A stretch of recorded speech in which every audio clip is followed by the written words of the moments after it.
ئەم ڤیددیۆیە پێشکەشە بۆ بینەرانی ڕووداوی تۆ. ئێرە دەڤەری باڵەکایەتیە گوندی گۆزارە کە بەهۆی لافاوی چەند ڕۆژی ڕابردوو ڕێگای ئەم چەند ماڵەی لەو بەری ڕووبارن ڕێگایەکان نەما.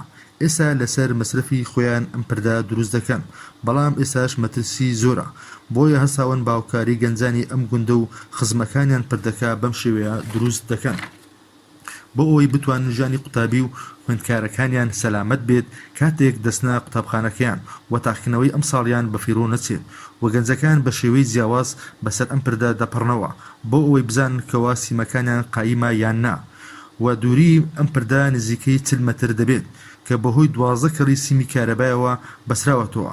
بۆیە لە ڕێگای ڕووداوی تۆوە داوا لە حکوومەتی هەرێمی کوردستان دەکەم پردێکیان بۆ دروست بکات بۆ ئەوەی هەمووان دڵنیا بنەوە لە سەلامەتی خۆیان کاتێک دەپڕنەوە، چونکە زۆربەیان کاتێک دەپڕنەوە دڵنیانی لە سەلامەتی خۆیان.